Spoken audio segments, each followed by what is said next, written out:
亲爱的弟兄姐妹，大家平安。愿耶稣的爱充满在各位弟兄姐妹的家庭。今天在主日的信息当中，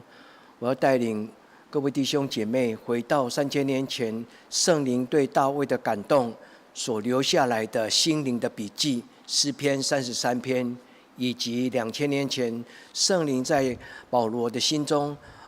带给他的光照，让他能够从心里面喊出说：如钉长存的有信、有望、有爱。其中最大的就是爱。保罗这一句话呼应了耶稣基督所传的天国的福音。所以今天我带给各位弟兄姐妹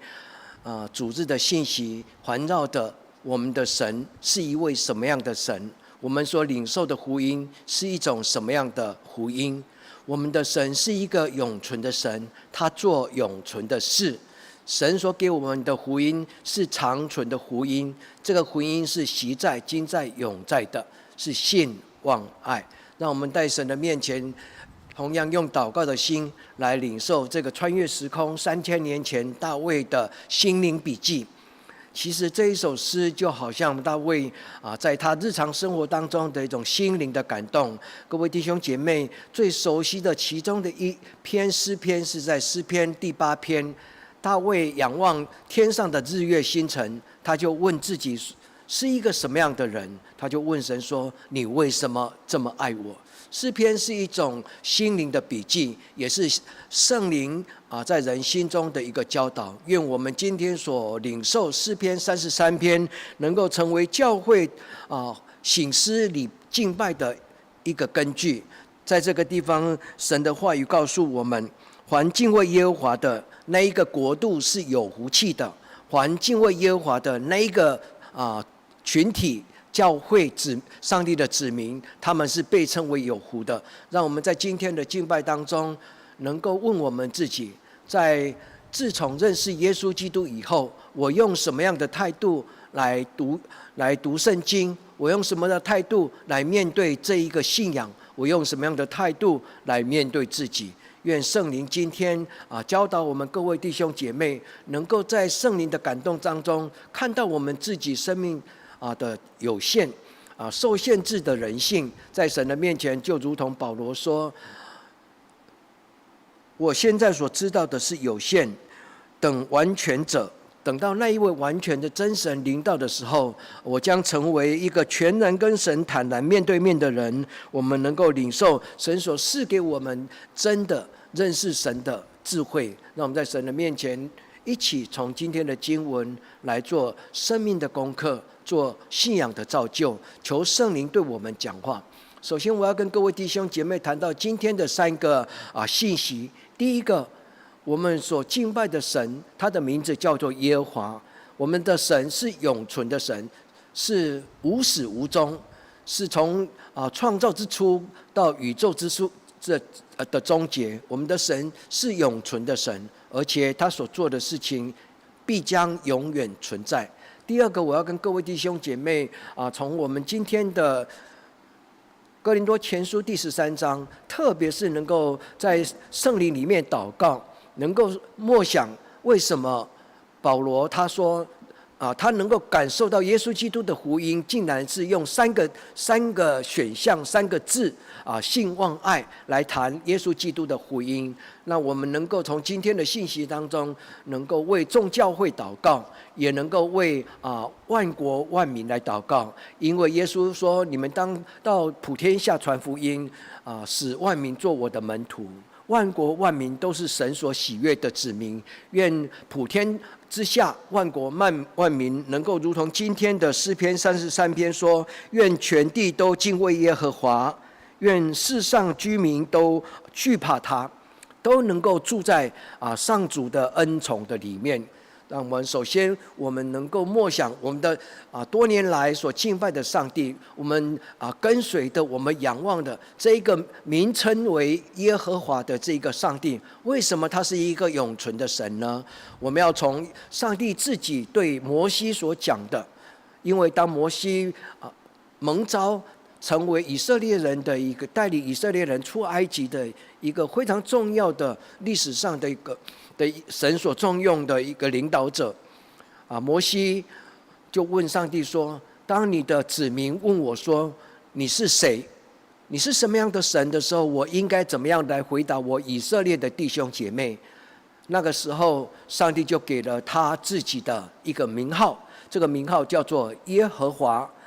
在摩西五经当中，有时候也翻译成为雅卫，这个就是神的3个名称之一，一个叫做 Elohim 跟雅卫。所以在神这个名字其实来自于神告白他自己的他的存在的属性，因为耶和华这一个字其实就是自有永有，自己存在的，而且是永远存在的。所以在圣经里面经常说，我的神是没有没有历史的源头，也没有历史的结束，他是从创造之初一直到世界的终末。所以神这个名字就代表了神的生命的本质跟他的权柄跟能力，让我们在4000年来上帝所蒙召，从亚伯拉罕一直到今天4000年来上帝所做的事情，我们就明白上帝是习在、今在、永在的神，凡他所做的事情都必长存。特别这一句话放在神的话语当中圣经说大山小山将被挪去，但是神的话语永不改变。各位弟兄姐妹，神所说的话永不改变，神所做的事情就必永远长存。让我们能够真正的回到圣经里面来思想，什么样的神竟然能够是永存的？永存的上帝，他做永存的事情，到底是什么事情呢？这一个思考会带给我们更深来认识我们人类自己的不足，因为人类的生命是有极限的，了不起就是80岁、100岁。各位弟兄姐妹，神竟然能够号称他是一个永恒，是一个永远。耶和华这一个字，用英文最恰当的字叫做永远。他的存在是永永远远，他的存在是永恒的。所以这个神，他穿越了历史的时空，他的名字叫做耶和华。耶和华这个字，其实它真正的本意就是永恒。人类自古以来，就面对生老病死的时候，就渴慕能够拥有一种永恒的生命。所以多少人希望能够练到成仙，能够炼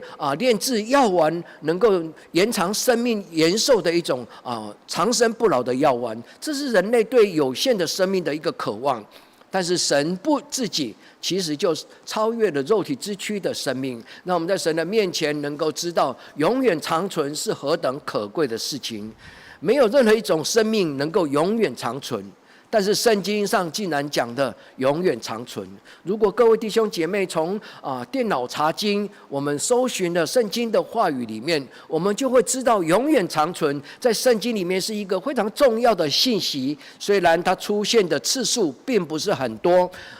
但是永远长存的事情却环绕着上帝的3个作为。第一个作为，永远长存就环绕着上帝的慈爱，就如同在新约里面说，神的爱是永无主绝，神的爱是长阔高深，神的慈爱是直到永远。所以保罗说爱是永不止息，也就是在保罗那句爱是永不止息那一句话，也在我们今天的哥林多前书的13章。永远长存的第2件事情是谈到上帝的属性，就是他的真理，他的正义，他的良善。所以他说我的公义永远长存。所以神所定的真理是千秋万世不改变的，所以真理是不会随着文化，也不会随着时空而消失。所以当我们读了这一本圣经我们知道它是从4000年前的人类的经验来开始讲，其实不只是4000年前亚伯拉罕，早在太古之初，人类还没有文字、没有历史的时候，人类习惯用故事跟口传。其实许许多的故事就隐藏在口传的当中。所以神说我的救恩直到万代。各位弟兄姐妹，圣经所谈的穿越了时空的这个经文，它的智慧竟然不会因为今天的现代化跟时空的转化而退了流行。我们的衣服会褪了颜色，我们所照的相片也会褪了颜色，但是神的真理是永不改变。让我们在神的面前来问我们自己，当我们敬拜这一位永存的神的时候，那代表什么意思呢？所以就代表他那个绝对性跟他永远的存在。所以当这个永恒的神他所说的话语就没有开玩笑的话语，神所说的话语他自己就必成就他，而且神为他所说的话语来负责任。所以身为神话语的子民，我们以上帝的话语为圣经，在圣经里面我们就养成了一种绝对的信仰的态度，就是神说了算，神说话算话，而且神说的话是不打折的。所以各位弟兄姐妹，我们在教会里面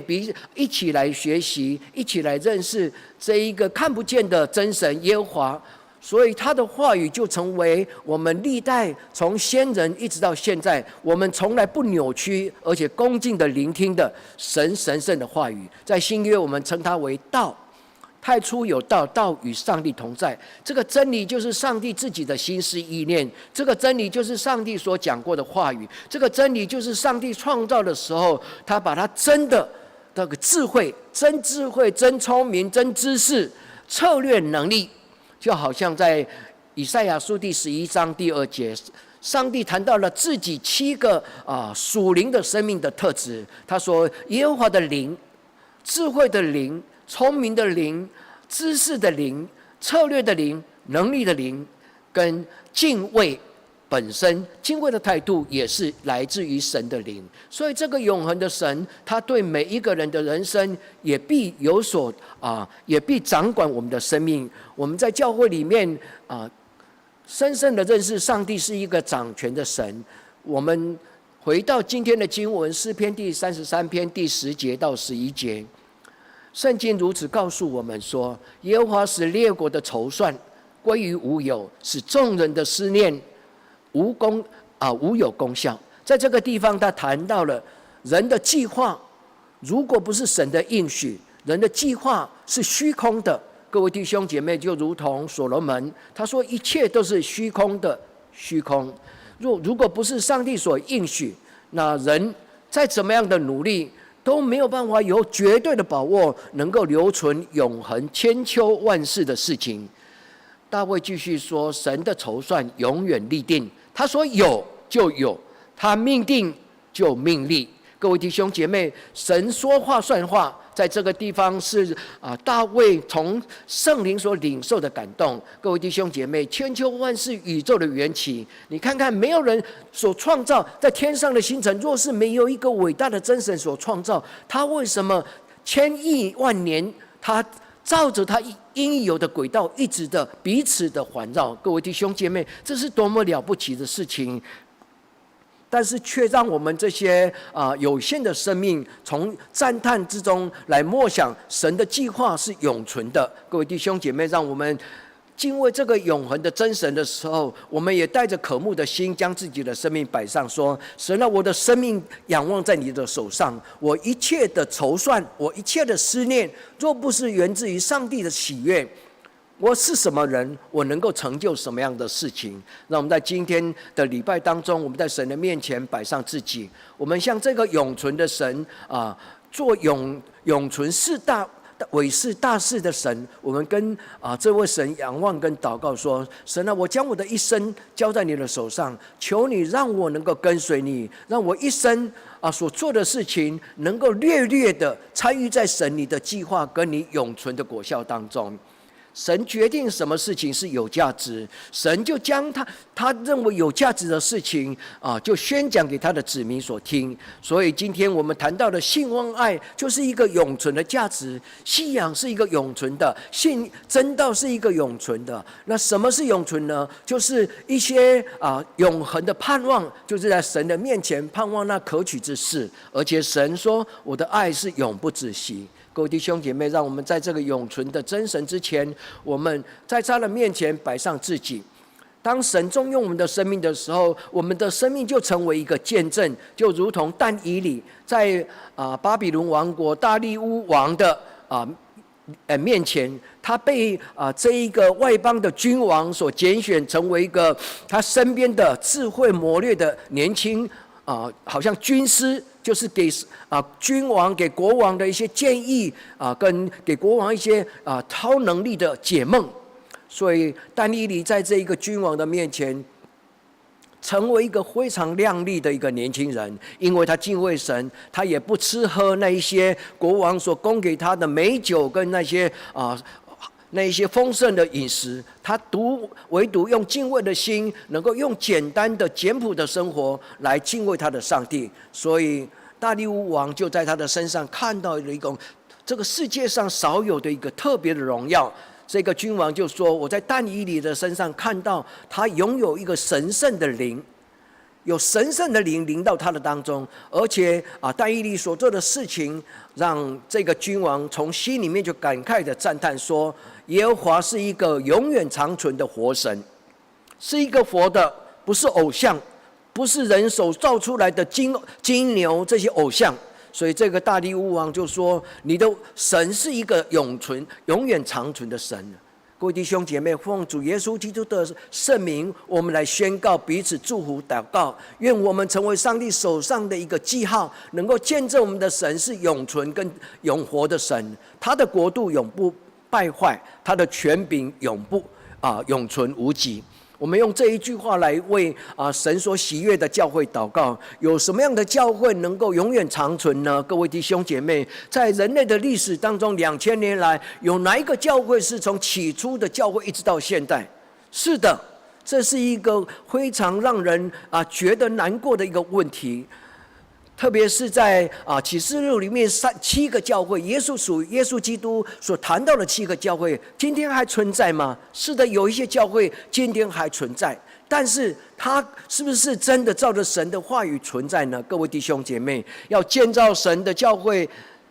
纯属不易，要建造一个让神喜悦的教会更是不容易。我们今天领受神的话语，他谈到的是永存的神做永存的事情，好不好？我们为自己的生命负责任，而且我们在为神的教会来做守望的祷告，让祭坛上的火能够永远长存。我们跟神说：我不能够理解，我不能够干涉到100年之后的教会，但是我能为100年之后的教会做祷告，因为你是一个掌管时间历史的神，让神他的国度直到永远，也盼望神所建立的教会永远不关门，神耶稣基督的名所敞开的恩典的门也永远不该关门。所以我要进入到天国的福音这一个信息。在今天我们重新聆读哥林多前书第13章，从第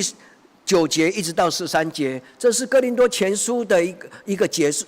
哥林多前书第13章的一个结束，在这个地方他谈到了人生命的极限跟永恒者上帝同在的改变。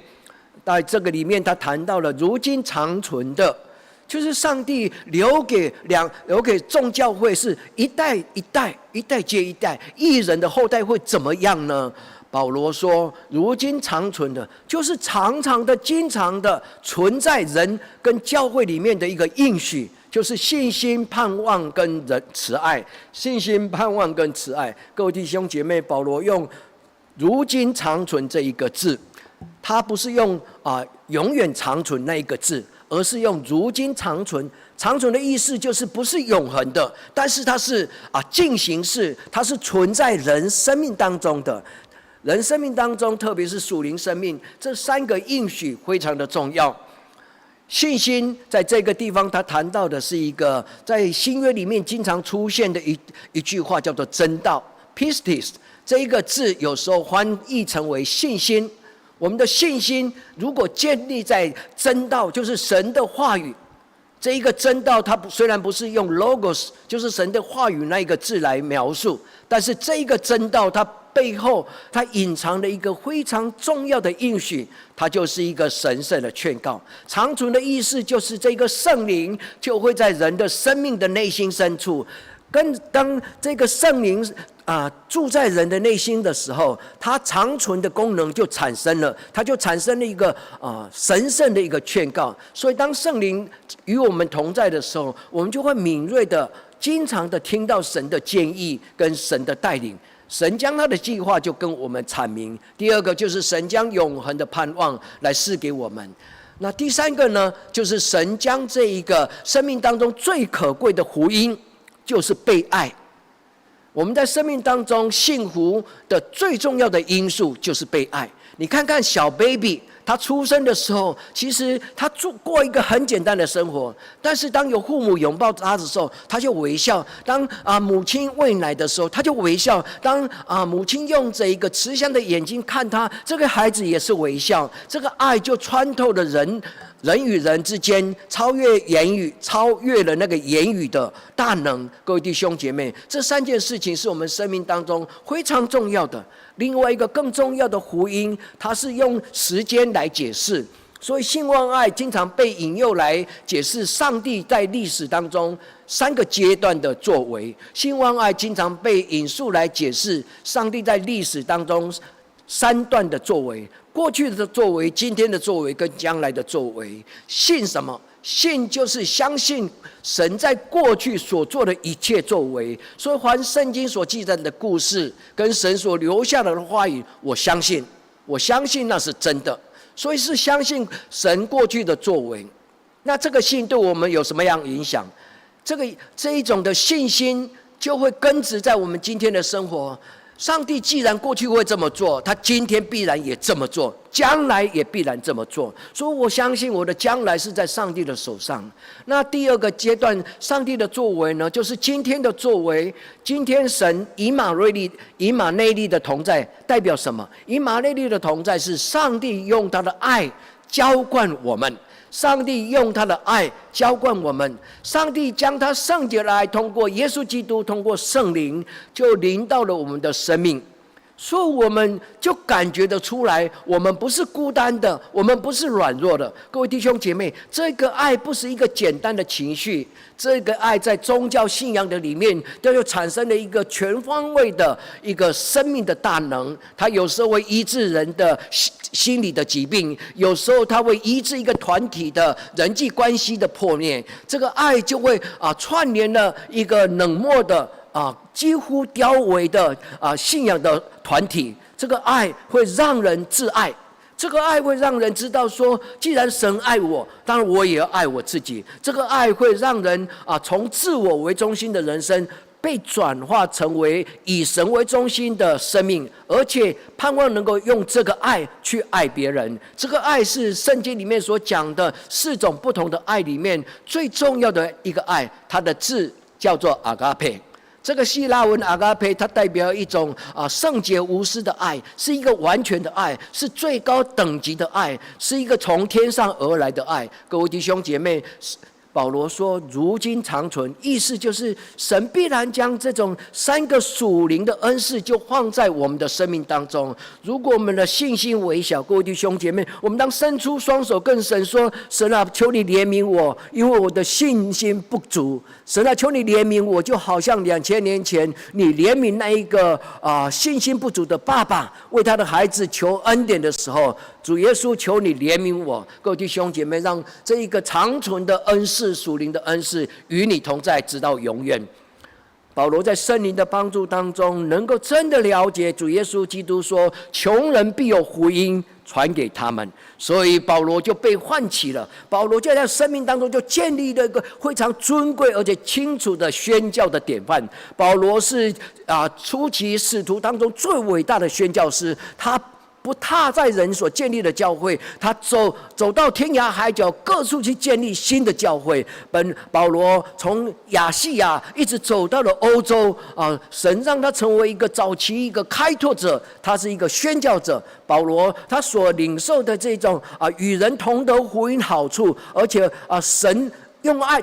用神圣的爱来激励我。所以保罗说，我若果癫狂，是因着神的爱。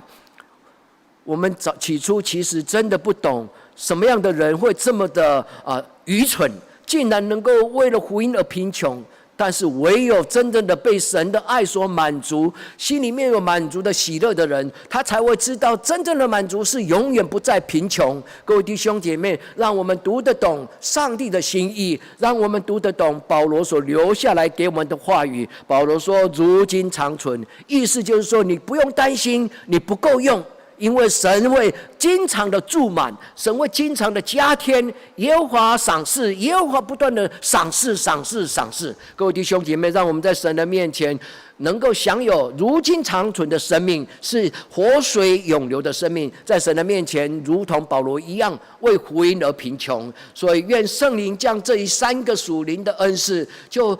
铭刻在各位弟兄姐妹你的内心深处，也让我们一起来为众教会祷告，愿圣灵将这3个属灵的恩赐能够铭刻在神的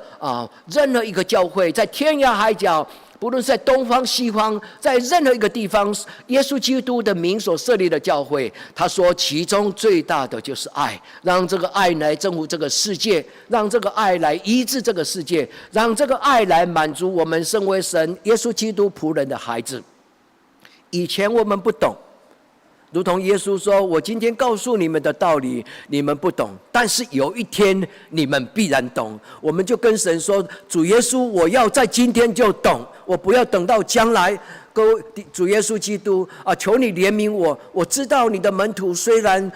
深深的知道你的大能大力，但是他们直到你复活之后才真的明白十字架的奥秘跟主耶稣基督弥赛亚的身份。主耶稣基督在今天，求你开我眼，开我耳，开我心，让我能够真正的明白。因为过去的我如同幼稚的孩子，保罗说，我做孩子的时候，我的言语，我的心思意念如同孩子一样，既然长大成人，就丢弃了孩子幼稚的事情。保罗更说，以前我认为荣华富贵是何等的宝贵，但是因着耶稣基督的十字架，我看他如同粪土。这是一种生命的成长，这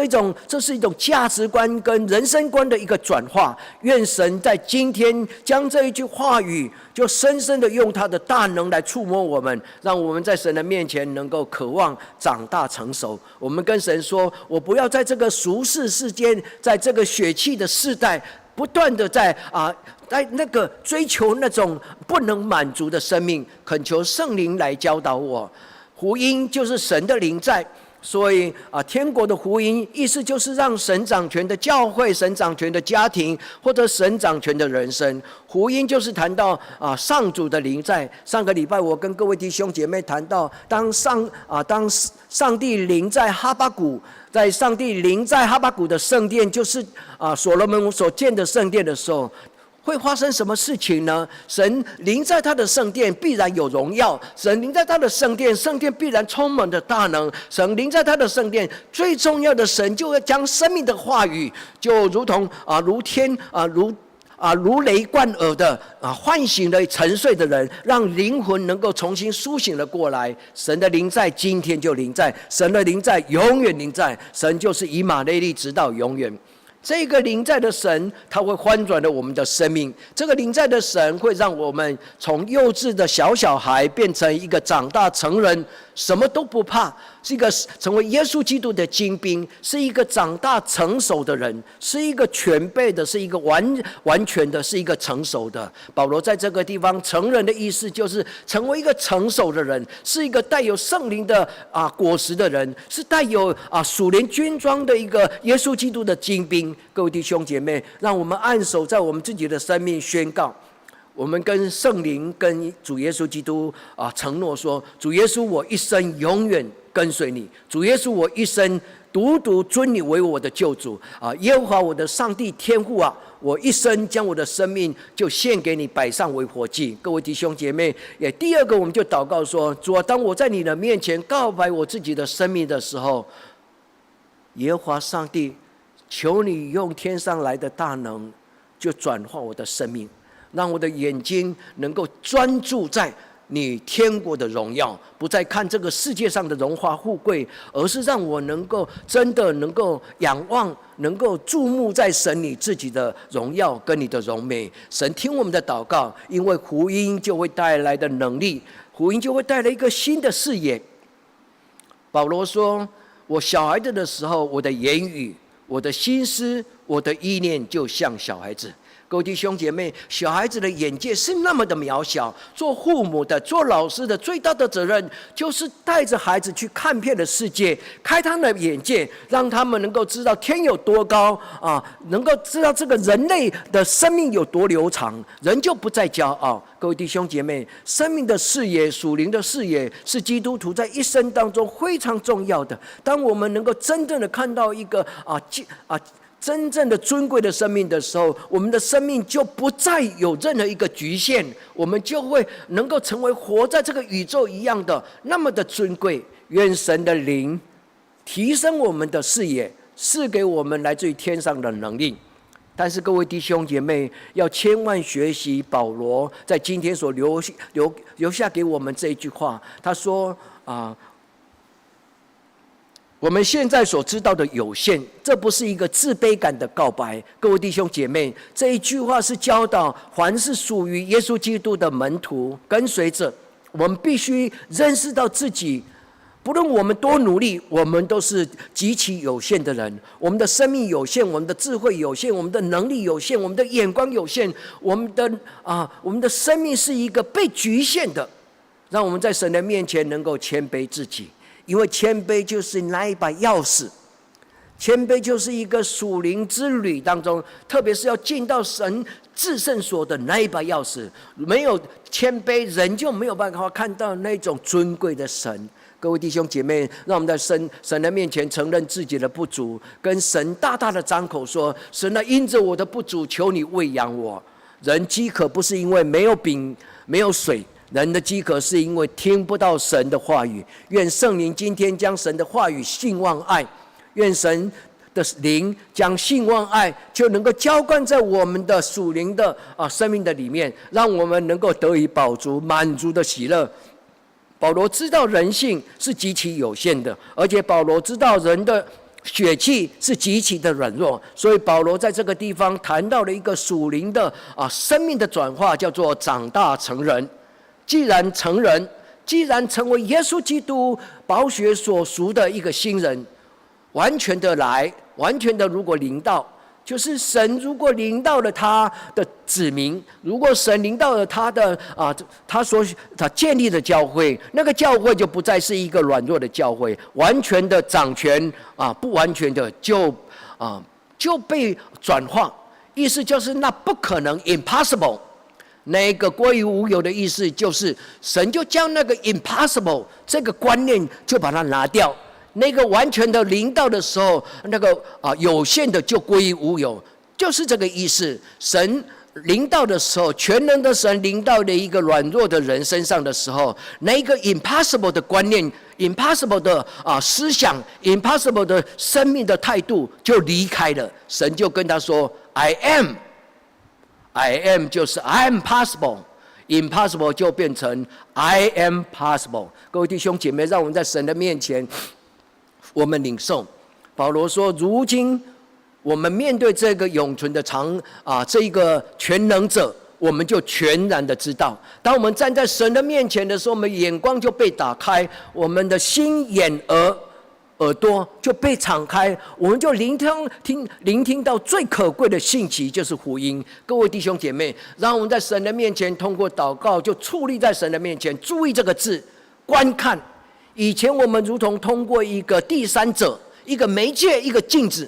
是一个折射，但是我们今天是跟神坦然的面对面，就如同耶稣基督跟上帝经常面对了一个软弱者，他就跟他们说，你站起来，站在我的当中，伸出你的手。耶稣跟那个手枯干的人说，你站到当中来吧，伸出你的手。神也跟以利亚说，你站出来，站在我的面前讲话。今天我的礼拜就是站到神，矗立在神的面前来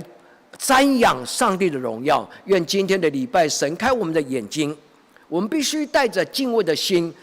不带着敬畏的心，不带着谦卑的心，人就不能够见主面。因为圣经说，人非圣洁不能见主面。大卫也说，谁能登耶和华的圣殿，谁能登耶和华的圣山呢？就是守节心清的人。各位弟兄姐妹，让我们将自我的那种傲慢，将我们心中里面那种血气，能够交托在耶稣基督宝血的洁净，不断的更新，不断的更新，存敬畏的心站在神的面前。这就是传道书第3章14节说在神的面前，众人万国万民都必须存敬畏的心。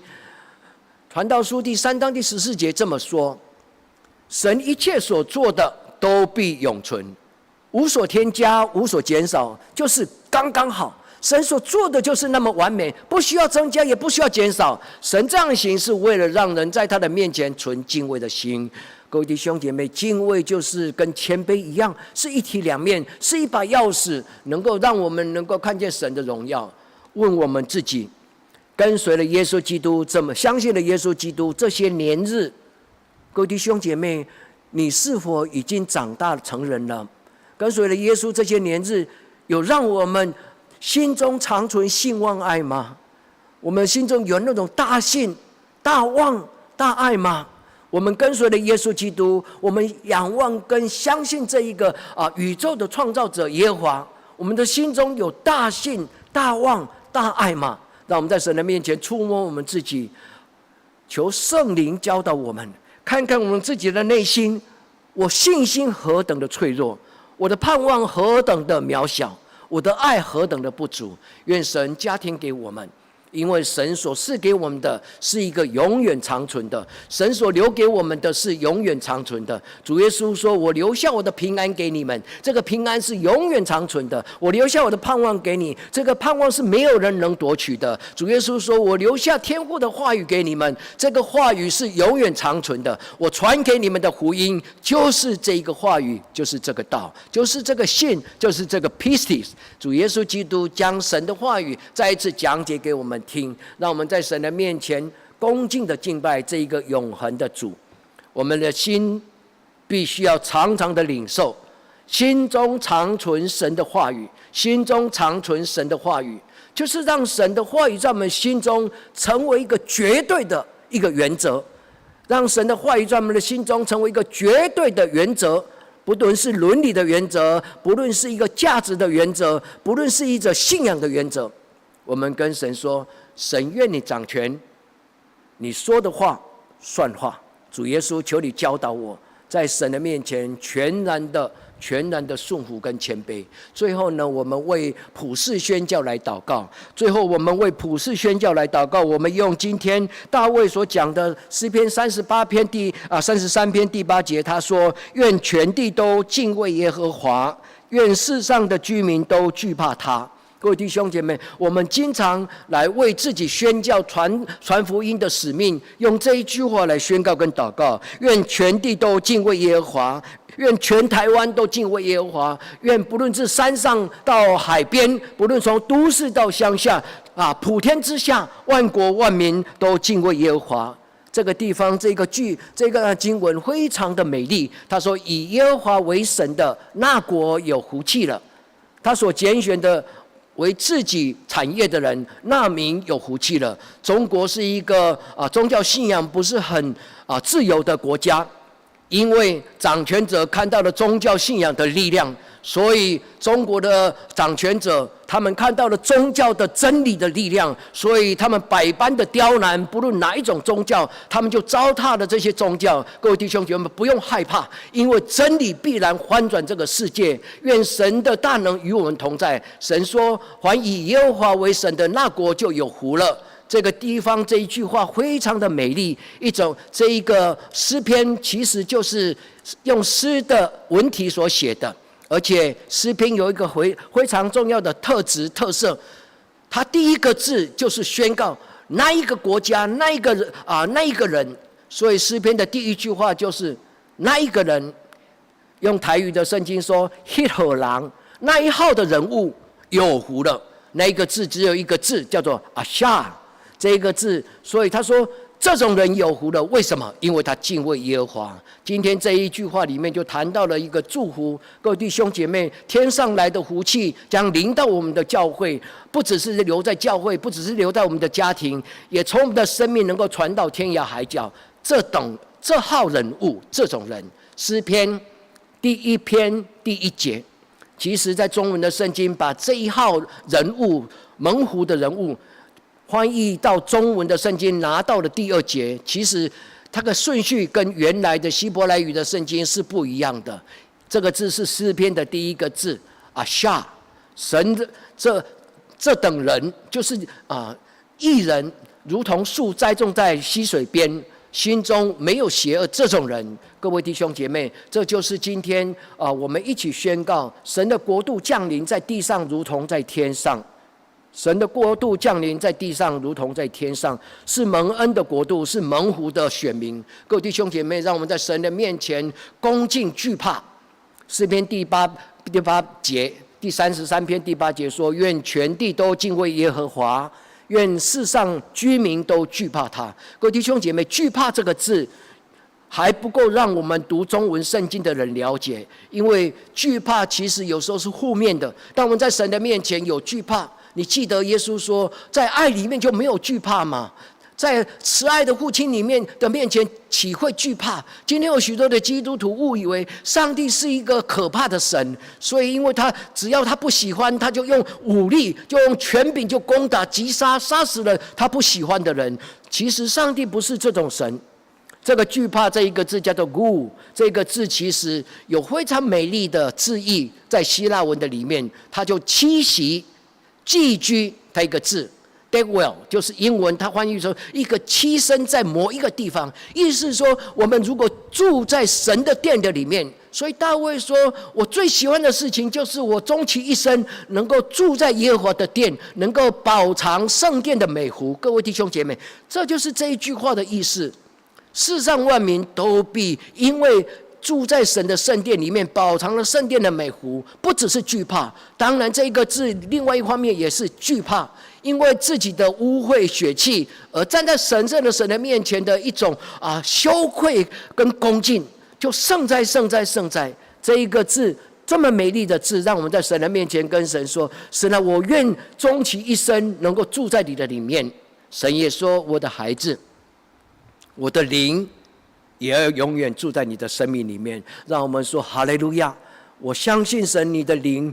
要与我同在，直到世界的尽头。我知道敬畏神的人将终其一生在他的面前享受美福。各位弟兄姐妹，传道书虽然说虚空的虚空，虚空的虚空，但是他讲出了一个虚空背后最奥秘的事情。当人敬畏神的时候，他在神的面前成为一个敬畏神的人，他就终久必得福乐。各位弟兄姐妹，这是所罗门王年老的时候所说的一个生命的一个告白。愿我们在今天的面前，我们跟神说，直到永永远远，主，你所赐的是心欢喜灵快乐，我的肉身安然居住。你所赐给我的是一个满足的喜乐，永远的福乐，是一个天上来的一个祝福。如同诗篇说，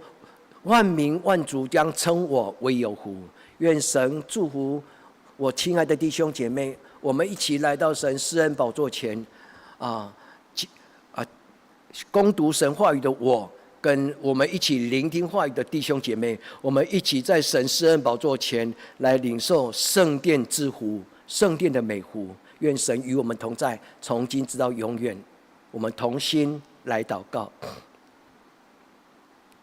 耶和华我的天父，